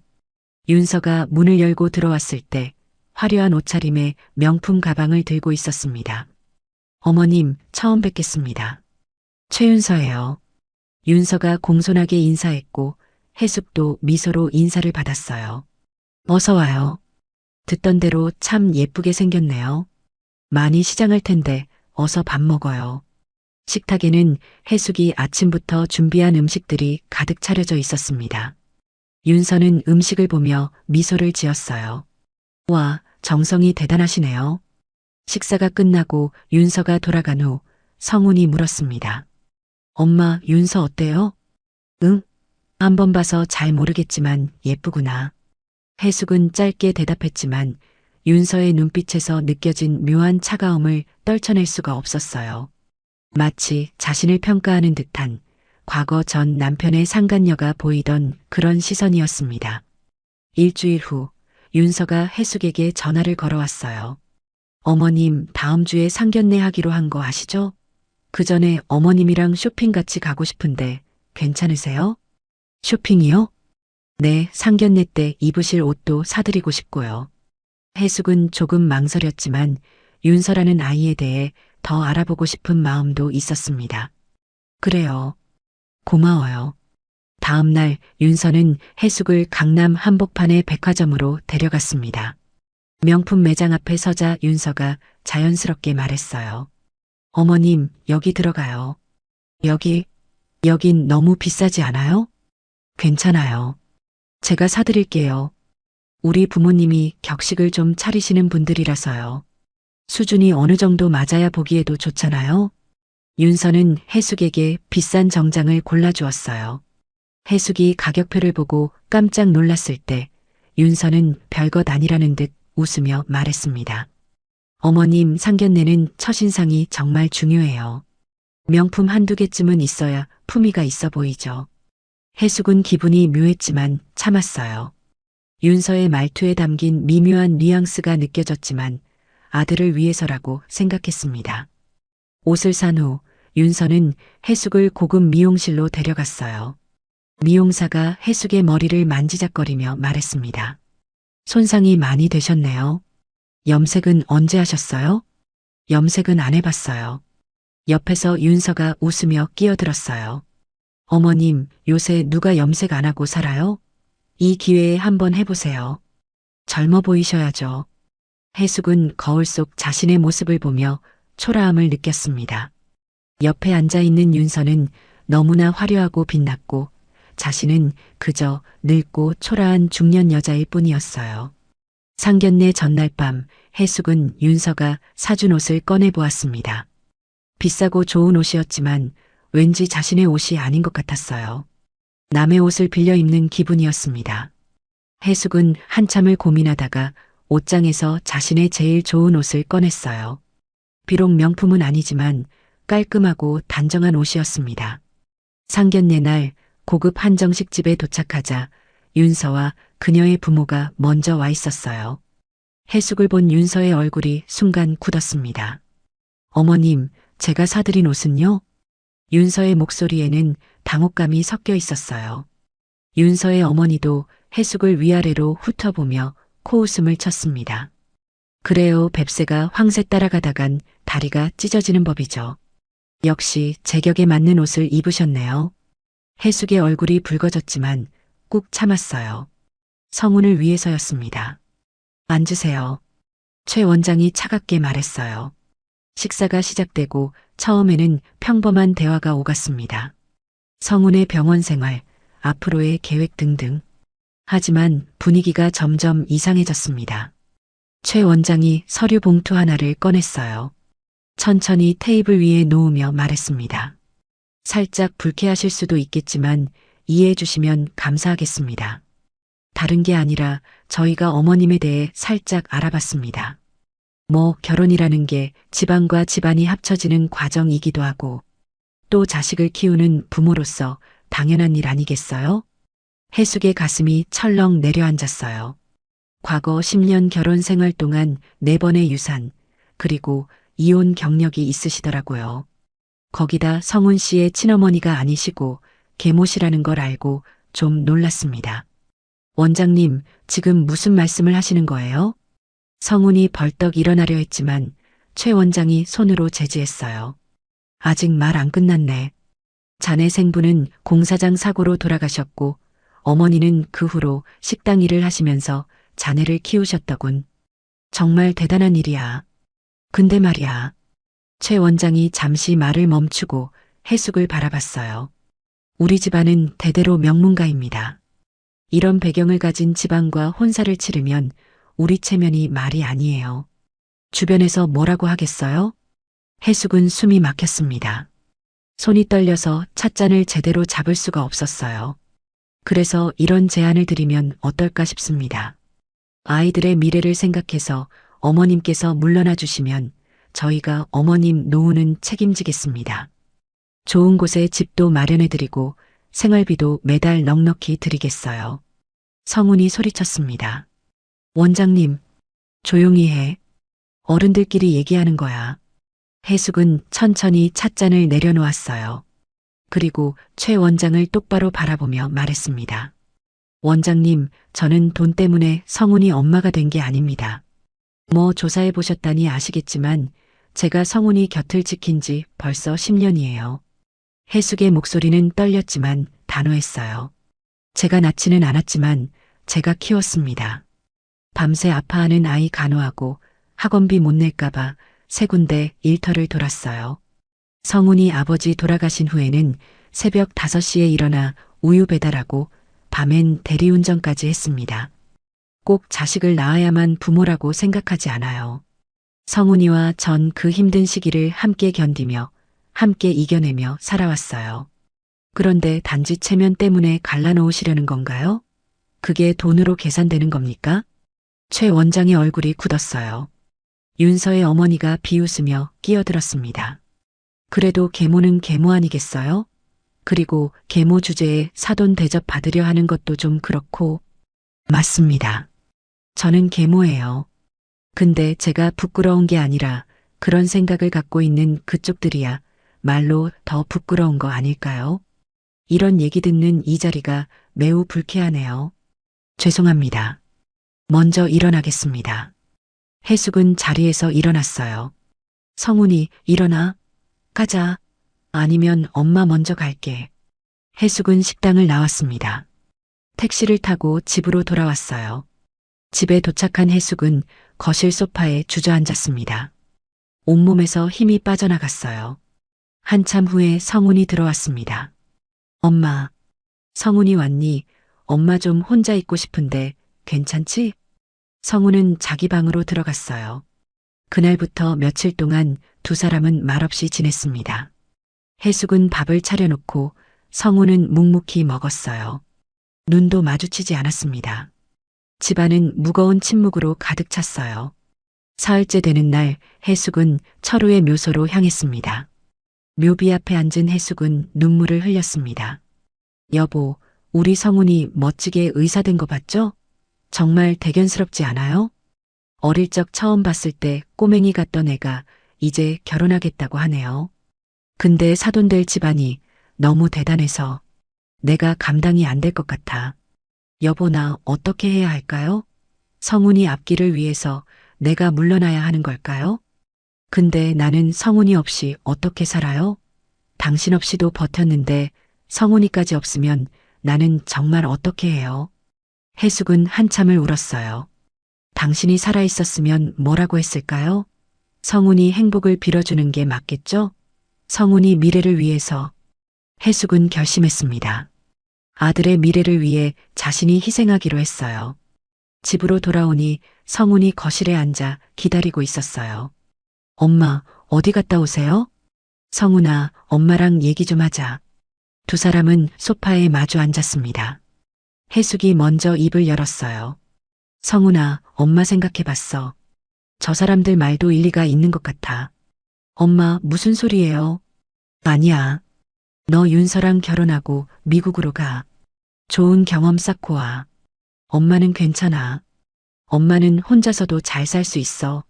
엄마 없이 어떻게 가요? 엄마가 없으면 전 아무것도 아니에요. 성훈아, 엄마가 내 발목 잡으면 안 되잖아.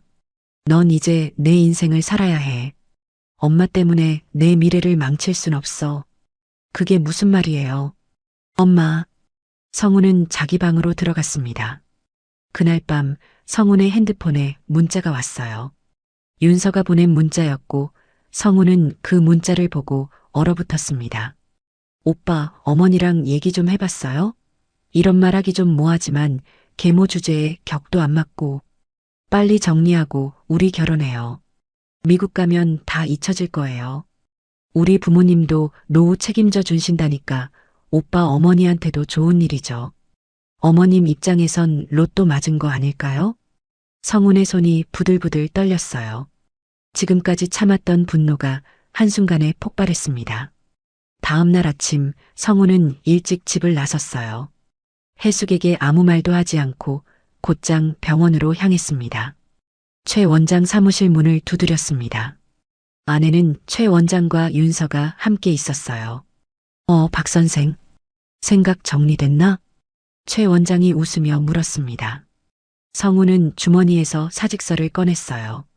그리고 책상 위에 던졌습니다. 이게 뭔가? 사직서입니다. 뭐? 갑자기 왜? 원장님, 전 이 병원에서 일하면서 원장님께 배울 부분이 많다고 생각했었습니다.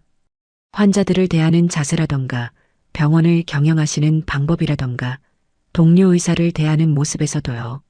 최 원장이 뭔가 말하려 했지만 성훈은 손을 들어 제지했어요. 하지만 그것들이 다 제 착각이었다는 걸 알게 되었습니다. 그냥 겉모습만 봤었던 거였어요. 상견례 자리에서 저의 어머니를 모욕하고 무시하시는 모습을 보면서 참 마음이 아팠지만 한편으로는 감사한 마음이 들더군요. 감사? 무슨 소리야? 바로 당신들 같은 인격을 가진 집안의 가족이 되지 않았다는 것에 대해서요. 성훈의 목소리는 떨렸지만 단호했어요. 당신들이 모욕한 그 여자가 제 우주입니다. 제 전부예요. 그분이 없었으면 저는 지금 여기 없었을 겁니다. 제가 의사가 되기까지 제 어머니가 얼마나 고생하셨는지 아십니까? 새벽 5시에 일어나서 우유 배달하고 낮에는 식당에서 일하고 밤에는 대리운전까지 하셨어요. 손목이 아파서 밤마다 파스를 붙이셨지만 저한테는 한 번도 힘들다는 말씀 안 하셨습니다. 성우는 핸드폰을 꺼내 윤서에게 보여주었어요. 윤서가 보낸 문자 메시지였습니다. 윤서 씨, 제 어머니를 계모 주제에 격이 안 맞는다고 하셨죠? 윤서의 얼굴이 하얗게 변했어요. 오빠, 그건... 그래요. 저의 엄마는 격이 안 맞죠. 사람이니까요. 사람이 동물과 격이 맞겠습니까? 최 원장이 버럭 소리쳤어요.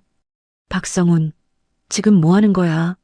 제가 의사가 된 건 물론 제 노력도 있지만 제 어머니의 희생 덕분입니다.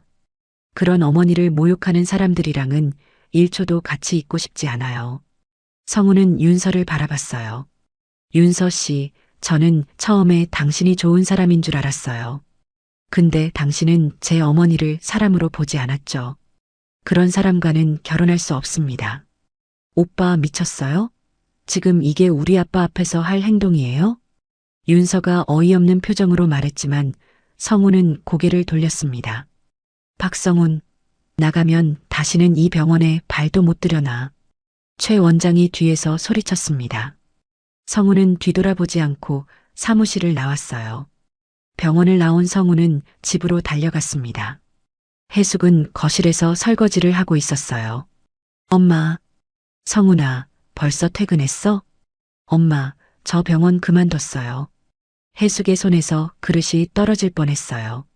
물기도 닦지 않은 손으로 성훈의 팔을 잡았습니다. 뭐? 왜? 무슨 소리야? 난 엄마가 소중하니까요. 엄마를 모욕하는 사람들이랑은 같이 일할 수 없어요. 해숙의 얼굴이 붉어졌어요. 목소리가 떨렸습니다. 얘가 지금 무슨 소리를 하는 거야? 너 지금 정신이 있는 거야? 내가 얼마나 힘들게 의사가 됐는데. 대학병원 외과 전문의가 얼마나 좋은 자리인데. 엄마. 아니야. 엄마는 괜찮아. 난 그 사람들이 뭐라고 하든 상관없어. 근데 넌 내 인생을 망치면 안 돼. 해숙이 소리쳤어요. 눈에서 눈물이 흘러내렸습니다. 엄마가 왜 그렇게 고생했는데. 내가 잘 되라고 그랬는데 내가 이러면 엄마는 어떡해. 엄마 고생이 다 헛된 거잖아. 엄마 아니에요. 엄마 고생은 헛되지 않았어요. 성훈이 해숙을 안았어요. 해숙은 성훈의 가슴에 얼굴을 묻고 울었습니다. 아이고 이놈아. 엄마 때문에 내가 힘들어지면 어떡해. 엄마, 전 이제 알았어요. 제가 정말 원하는 게 뭔지요. 돈 많이 버는 것도 좋지만 엄마랑 같이 있는 게 더 중요해요. 해숙은 한참을 울다가 성훈의 얼굴을 두 손으로 감싸쥐었어요. 정말 후회 안 해? 그럼요. 전혀 후회 안 해요. 그리고 병원이야 뭐. 여기저기 널린 게 병원인데 나 하나 필요한 곳 없겠어요? 하하. 그러니까 너무 걱정 마세요. 울보 엄마. 이 녀석이 엄마를 놀리고 있어. 해숙은 성훈을 다시 안았습니다. 이 아이가 이렇게 컸구나 싶었어요. 2달이 지났습니다. 성훈은 시내에 있는 중소규모 병원에 자리를 잡았어요. 급여는 전보다 적었지만 환자들을 더 가족같이 돌볼 수 있는 곳이었습니다. 어느 날 성훈이 병원 복도를 걷고 있을 때 익숙한 얼굴을 보았어요. 오민지 선생님? 간호사 가운을 입은 여자가 돌아봤습니다. 성훈의 전 병원에서 일했던 민지였어요. 박성훈 선생님. 여기서 일하세요? 네, 얼마 전에 왔어요. 민지 선생님도 여기서? 네, 저도 이번 달에 옮겨왔어요. 두 사람은 반갑게 인사를 나눴어요. 그날 이후 자주 마주치게 되었고 점심도 함께 먹게 되었습니다. 민지는 성훈의 힘든 시기를 곁에서 지켜봐 왔기에 더욱 따뜻하게 대해주었어요. 3달이 지난 어느 날 성훈이 민지를 집으로 데려왔어요. 엄마, 같이 일하는 간호사 선생님인데 저녁같이 먹으려고요.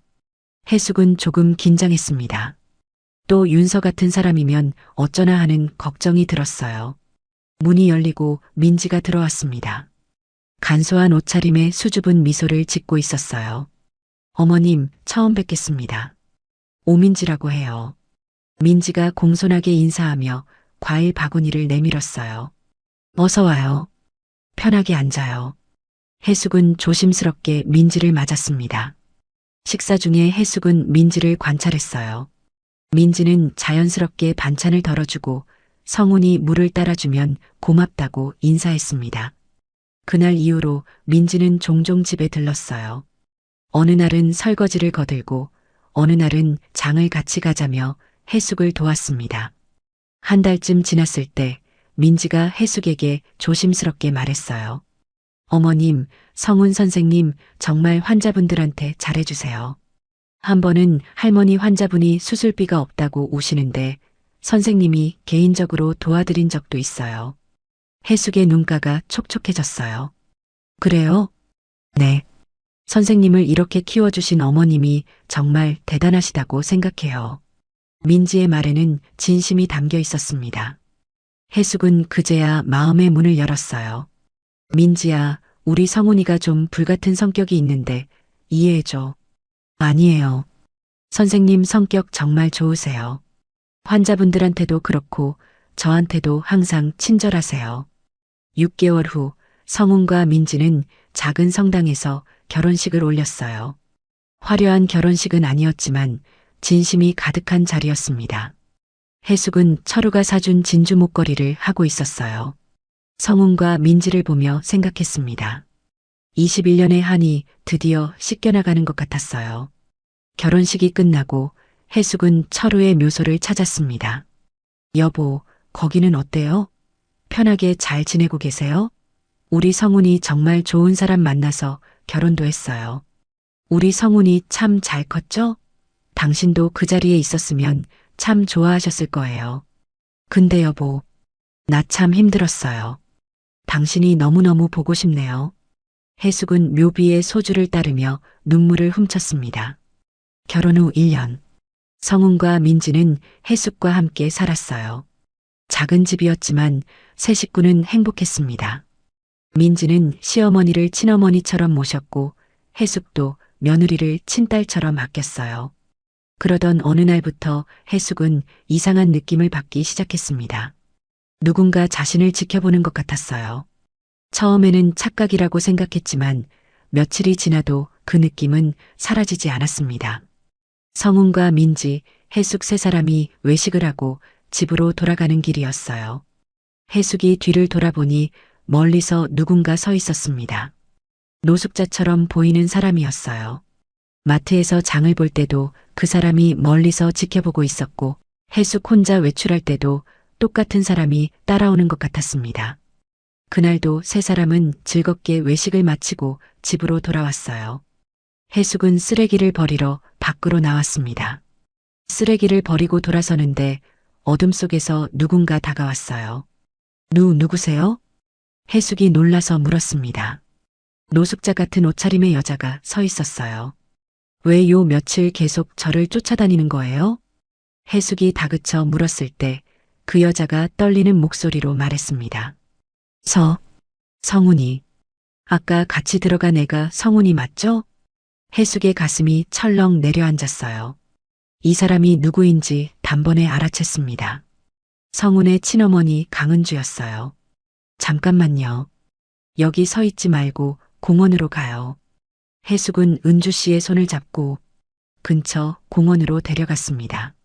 벤치에 앉아 두 사람은 대화를 시작했어요. 1시간쯤 지났을 때 집에서 성훈이 걱정하기 시작했습니다. 엄마가 쓰레기 버리러 나가신 지 1시간이 넘었는데 어머님 무슨 일 있으신 거 아니에요? 민지도 걱정스럽게 말했어요. 성훈은 밖으로 나갔습니다. 멀리서 해숙이 걸어오는 것이 보였어요. 엄마, 어디 갔다 오는 거예요? 성훈이 뛰어가다가 멈춰 섰습니다. 해숙 옆에 노숙자 같은 여자가 서 있었어요. 그 여자의 얼굴을 본 순간 성훈은 그 자리에 굳어버렸습니다. 20년 전 기억 속의 얼굴이었어요. 성훈은 해숙의 손을 잡고 집으로 들어가려고 했습니다. 그때 은주 씨가 떨리는 목소리로 불렀어요. 성훈아, 내 아들. 성훈이 뒤돌아보며 차갑게 말했습니다. 누구세요? 절 아세요? 그리고 해숙에게 말했어요. 엄마, 들어가요. 해숙이 성훈의 손을 잡으며 말했습니다. 성훈아, 그러지 말고 인사라도 해. 하지만 성우는 오히려 해숙에게 화를 냈어요. 엄마, 누군지도 모르는 사람한테 왜 인사를 해요? 엄마는 도대체 쓰레기 버리러 가서 왜 쓰레기를 만들어 왔어요? 해숙이 소리쳤습니다. 너 그게 무슨 말버릇이야? 아, 몰라요. 먼저 들어갈 테니 쓰레기 버리고 빨리 들어와요. 성우는 집으로 들어가며 문을 쾅 닫았어요. 해숙은 은주 씨를 보며 조용히 말했습니다. 아무래도 오늘은 이만 돌아가 보는 게 좋겠어요. 내일 다시 오세요. 다음 날 저녁 세 사람이 저녁을 먹고 있을 때 초인종이 울렸습니다. 민지가 문을 열자 성운의 친모, 은주 씨가 서 있었어요. 누구세요? 은주 씨가 물었습니다. 그러자 성운이 화를 내며 소리쳤습니다. 엄마, 어제 쓰레기 버리고 온다더니 그냥 오셨었네요. 은주 씨가 맨발로 뛰어들어오며 성운 앞에 엎드렸습니다. 성운아, 성운아, 우리 애기. 엄마가 미안하다. 엄마가 미안해. 은주 씨가 울기 시작했어요. 민지와 해숙은 놀라서 말을 잃었습니다. 누가 엄마고 뭐가 우리 애기예요? 아줌마 누군데요? 어디서 이상한 사람이 와서 헛소리를 하는 거예요. 경찰에 신고하기 전에 어서 나가요. 성운이 소리쳤을 때 해숙이 조용히 말했습니다. 성운아, 이분이 많이 아프시단다. 은주 씨가 떨리는 목소리로 말했어요. 성운아, 이 못난 애미가 정말 미안하구나. 정말 내 앞에서 면목이 없지만 그래도 죽기 전에 한 번이라도 보고 싶어서 이렇게 용기 내서 찾아왔어. 죽기 전이요? 그건 또 무슨 소리예요? 성운이 비웃었습니다. 은주 씨는 눈물을 흘리며 계속 말했어요. 넌 이 애미를 용서할 수 없겠지만 그래도 한 번만 엄마 얼굴 좀 봐주면 안 되겠니? 내가 4살 때 엄마가 집을 나갔던 건 빚이 좀 있었기 때문이었단다. 성운의 얼굴이 굳었어요. 은주 씨는 멈추지 않고 이야기를 이어갔습니다. 엄마가 도박에 빠져서 사채를 쓰기 시작했어. 처음엔 조금이었는데 갚으려고 더 도박을 했고 그러다 보니 빚이 눈덩이처럼 불어났어. 사채업자들이 집까지 찾아왔고 내 아빠한테 매일 협박 전화가 왔지. 그래서요? 그래서 날 버린 게 정당하다는 거예요? 성운이 울먹이며 소리쳤습니다. 은주 씨는 고개를 저었어요. 아니야, 변명하려는 게 아니야. 그날 밤 사채업자들이 집에 불을 지르겠다고 협박했어. 내가 다칠까봐, 내 아빠가 다칠까봐 무서웠어. 그래서 엄마가 혼자 도망가면 너희는 안전할 거라고 생각했어. 거짓말. 그냥 도망가고 싶었던 거잖아요. 맞아. 엄마가 겁쟁이였어. 엄마 노릇도 제대로 못하는 주제에 무서워서 도망갔던 거야. 은주 씨는 바닥에 이마를 대고 울었습니다. 해숙이 은주 씨의 어깨를 두드려 주었어요. 그 뒤로 20년 동안 엄마는 사채업자들한테 쫓기면서 살았어. 숨어서 일하고 도망 다니고 너희한테 연락하고 싶었지만 엄마가 나타나면 너희가 위험해질까봐 못했어. 그러다 6개월 전에 배가 너무 아파서 병원에 갔더니 은주 씨가 떨리는 목소리로 말했습니다. 췌장암 말기래. 이미 다른 곳으로도 퍼져서 손 쓸 수가 없대. 췌장암 말기? 성운이 고개를 돌렸지만 그 말에 놀라 은주 씨를 바라봤어요. 의사인 성운은 췌장암 말기가 무엇을 의미하는지 너무나 잘 알고 있었습니다. 의사 선생님이 6개월에서 1년 정도 남았다고 하더라. 그 말 듣고 나서 엄마는 죽기 전에 꼭 너를 한번 보고 싶었어. 내가 어떻게 컸는지 잘 지내는지 보고 싶었어. 은주 씨가 주머니에서 낡은 사진 한 장을 꺼냈습니다. 4살 때 성운의 사진이었어요. 이 사진만 보면서 20년을 살았어. 밤마다 이 사진 보면서 울었어. 내가 얼마나 나쁜 엄마인지, 얼마나 못난 인간인지 매일매일 자책했어. 성운은 사진을 보며 눈물을 흘렸습니다. 민지도 옆에서 조용히 울고 있었어요. 수소문 끝에 내가 의사가 됐다는 걸 알았어. 그것도 훌륭한 외과 의사가 됐다고. 엄마가 얼마나 자랑스러웠는지 몰라. 근데 엄마는 내 앞에 나타날 자격이 없었어. 그래서 멀리서라도 한 번만 보려고 며칠 동안 쫓아다녔어. 다 버리고 도망갔으면 행복하게나 살 것이지. 왜 이런 모습으로 나타나서 사람 비참하게 만들어요.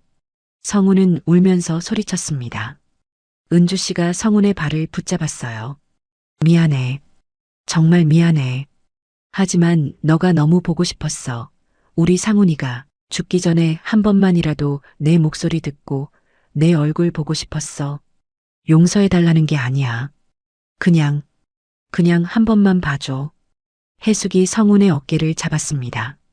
성훈아, 이분 말씀 들어봐. 엄마는 왜 이런 사람 편을 드는 거예요? 엄마가 얼마나 고생하면서 저를 키웠는데. 그래, 엄마가 너를 키웠어. 근데 말이야, 이분도 너를 낳았어. 그것도 부정할 순 없잖아. 성훈은 고개를 돌렸습니다. 은주 씨가 계속 말했어요. 성훈아, 엄마는 이제 오래 못 살아. 마지막 소원이 너를 한번 보는 거였어. 이제 봤으니까 엄마는 마음 편히 갈 수 있을 것 같아. 그럼 가세요. 편히 가세요. 성훈이 소리쳤지만 목소리는 떨리고 있었어요. 은주 씨는 천천히 일어났습니다. 그래, 엄마가 갈게. 근데 가기 전에 한마디만 할게. 성훈아, 너 정말 잘 컸구나. 훌륭한 의사가 되고 좋은 사람이랑 결혼하고. 엄마가 너무 자랑스러워. 그리고 은주 씨가 해숙을 보며 고개를 숙였습니다. 이 어머님한테 정말 감사해. 내가 못한 엄마 노릇을 대신해 주셔서, 내 아들 이렇게 훌륭하게 키워주셔서 평생 갚아도 못 갚을 은혜예요. 그렇게 새벽까지 네 사람은 대화를 이어갔고 은주 씨는 비틀거리며 돌아갔어요. 성우는 창가에 서서 은주 씨가 사라지는 모습을 지켜봤습니다. 해숙이 성훈의 옆에 섰어요. 성훈아, 괜찮아? 모르겠어요, 엄마. 미워해야 하는지 불쌍하게 봐야 하는지 모르겠어요. 해숙은 성훈을 안았습니다. 다음 날 아침 성훈은 일찍 일어나 병원으로 갔어요. 하지만 진료실에 앉아서도 일에 집중할 수가 없었습니다. 자꾸만 어젯밤 은주 씨의 모습이 떠올랐어요. 점심시간에 민지가 진료실로 찾아왔습니다. 당신 밥 먹어야죠. 여보, 나 그 사람 찾아봐야 할 것 같아. 민지가 성훈의 손을 잡았어요. 그래요, 당신 마음이 그렇다면. 그렇게 해요. 제가 도와줄게요. 퇴근 후 성훈은 친어머니가 노숙할 만한 곳들을 돌아다녔습니다. 지하철역, 공원, 교회 앞. 며칠 동안 수소문한 끝에 한 교회 뒤편에서 친어머니를 찾았어요. 친어머니는 골판지를 깔고 누워 있었습니다. 일어나세요. 성훈의 목소리에 그녀가 눈을 떴어요. 성훈아, 병원 가요. 검사 받아야죠. 아니야, 됐어. 엄마는 괜찮아. 괜찮긴 뭐가 괜찮아요. 이 꼴로 괜찮다고요? 성훈이 소리쳤습니다. 은주 씨는 천천히 일어났어요. 성훈은 그녀를 부축해서 차에 태웠습니다. 병원으로 가는 길, 차 안은 침묵으로 가득했어요. 성훈이 먼저 입을 열었습니다. 왜 진작에 병원에 안 갔어요? 돈이 없었어. 그리고 두려웠어. 뭐가 두렵다는 거예요? 죽는 게 두려운 게 아니라 아무도 모르게 죽는 게 두려웠어. 내가 엄마를 잊고 사는 게 맞는 건데 그래도 엄마는 내가 기억해줬으면 좋겠어. 성우는 아무 말도 하지 못했어요. 병원에 도착해서 여러 검사를 받았습니다. 이틀 후 검사 결과가 나왔어요. 성우는 동료 의사에게 결과를 물었습니다. 박 선생, 환자 상태가 어때요? 동료 의사가 고개를 저었어요. 안 좋아요. 췌장암이 간과 폐로 전이됐어요. 수술도 불가능하고 항암 치료도 효과가 없을 것 같아요. 길어야 2~3달. 성우는 진료실에 혼자 앉아 눈물을 흘렸습니다. 미워해야 하는지 슬퍼해야 하는지 알 수 없었어요. 며칠 후 성훈이 친어머니의 병실에 들어갔을 때 병실 분위기가 이상했습니다. 그녀는 침대 한쪽 구석에 움츠러들어 있었고 조폭처럼 보이는 남자 2명이 병실에 서 있었어요. 당신들 누구세요? 성훈이 물었습니다. 한 남자가 비웃으며 말했어요. 당신이 아들이시구만. 여기 이 아줌마가 우리한테 빌린 돈 5천만 원이 있어요. 빚 갚기 전에는 죽을 수도 없을 겁니다. 지금 뭐라고 하신 거예요? 돈 갚으라고요. 안 그러면 이 병실에서 끌고 나갈 겁니다. 성훈이 두 남자 앞을 막아섰어요. 나가세요. 여기 병원이에요. 야, 이 새끼가 지금. 남자 하나가 성훈의 멱살을 잡으려 했습니다. 성훈이 그 손을 뿌리쳤어요. 제가 대신 갚아줄 테니까 당장 나가세요. 안 그러면 경찰 부를 겁니다. 두 남자는 서로 눈빛을 교환하더니 성훈에게 명함을 던졌어요. 이틀 안에 연락 없으면 우리가 다시 올 겁니다. 그때는 가만 안 둬. 사채업자들이 나가고 성훈은 은주 씨를 바라봤어요. 은주 씨는 고개를 들지 못하고 울고 있었습니다. 왜 이렇게까지 사셨어요? 성훈의 목소리가 떨렸습니다. 성훈아, 미안해. 엄마가 미안하다는 말로 다 되는 줄 아세요? 죽을 때까지 빚쟁이한테 쫓기면서 사시고 이제 와서 저한테 나타나시고 대체 왜 이렇게 사신 거예요? 성훈은 병실 밖으로 나갔습니다. 복도에서 민지가 기다리고 있었어요. 당신 괜찮아요? 여보. 괜찮아. 며칠 후 성훈은 5천만 원을 마련해 사채 빚을 갚았습니다. 그렇게 사채업자들이 떠나고 성훈은 은주 씨의 병실로 돌아왔어요. 빚은 다 갚았어요. 그러니 이제 스트레스 받지 마시고 편히 계세요. 성훈아, 고맙구나. 엄마가 고맙다는 말하지 마세요. 이거 당신 때문에 한 게 아니에요. 제가 마음 편하려고 한 거니까. 성훈은 병실을 나갔습니다. 은주 씨는 이불을 뒤집어 쓰고 소리 없이 울었어요. 일주일 후 해숙이 병원을 찾아왔습니다. 은주 씨의 병실로 향했어요. 문을 열고 들어가자 은주 씨가 창밖을 보고 있었습니다. 은주 씨가 놀라서 돌아봤어요. 아, 어머님. 해숙은 침대 옆 의자에 앉았습니다. 한참을 아무 말 없이 앉아 있다가 해숙이 먼저 입을 열었어요. 당신 때문에 성훈이가 얼마나 힘들었는지 아세요? 해숙의 목소리는 차갑고 날카로웠습니다. 은주 씨는 고개를 숙였어요. 4살짜리 아이가 엄마를 기다리면서 얼마나 울었는지 아세요? 학교에서 아이들에게 놀림받을 때 얼마나 창피했겠어요? 죄송합니다. 저한테 죄송하실 건 없습니다. 하지만 성훈이는 14살까지 친구 하나 없이 외롭게 자랐어요. 엄마가 없어서 놀림받고 상처받고 참 힘들었겠죠? 해숙의 목소리가 점점 높아졌습니다. 은주 씨는 눈물을 흘리며 대답할 수 없었어요. 저는 당신이 용서받을 자격이 있다고 생각하지 않아요. 근데 말이에요. 해숙이 잠시 말을 멈췄습니다. 그리고 천천히 말을 이어갔어요. 성훈이는 당신을 용서하려고 노력하고 있어요. 빚을 갚아주고 병원에 매일 병실 들여다보고 그게 얼마나 힘든 일인지 아세요? 알아요. 제가 자격이 없는 걸 알아요. 자격이 없는 게 아니에요. 당신은 성훈이 엄마예요. 비록 20년을 비운 자리지만 낳아준 건 사실이잖아요. 해숙의 목소리가 조금 부드러워졌어요. 저는 성훈이를 14년 키웠어요. 밥 먹이고 옷 입히고 학교 보내고 친자식은 아니었지만 남부럽지 않게 키웠어요. 근데 당신은 성훈이를 뱃속에 10달 품었잖아요. 그것도 사랑이에요. 은주 씨가 해숙을 바라봤어요. 제가 뭘 어떻게 해야 할까요? 이제라도 엄마 노릇하세요. 해숙이 은주 씨의 손을 잡았습니다. 성훈이한테 진심을 보여주세요. 남은 시간이 얼마 없잖아요. 성훈이가 나중에 후회하지 않게 해주세요. 그게 엄마가 할 수 있는 마지막 일이에요. 근데 저는 어떻게 해야? 그냥 있어주세요. 성훈이가 올 때 반갑게 맞아주고 밥 먹으라고 하고 몸 조심하라고 하고 그게 엄마예요. 해숙이 일어서며 말했어요. 저는 당신을 용서하는 게 아니에요. 성훈이가 마음의 짐을 내려놓게 하려고 이러는 거예요. 그러니까 당신도 성훈이한테 짐이 되지 마세요. 그래요. 그래야죠. 어머님, 고맙습니다. 성훈이가 좋은 엄마를 만나 정말 고맙습니다. 은주 씨는 해숙의 손을 꼭 잡고 눈물을 흘렸습니다. 해숙도 눈가가 뜨거워졌어요. 당신도 엄마 입장에서 얼마나 힘들었겠어요. 20년 동안 아들 그리워하면서 해숙의 말에 은주 씨는 더 크게 울었습니다.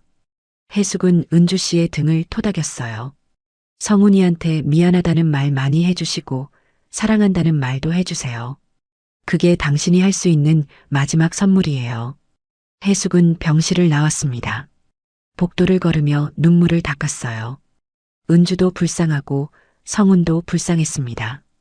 해숙이 병실을 나온 뒤로 며칠이 흘렀습니다. 성훈은 매일 퇴근 후 은주 씨의 병실을 찾았어요.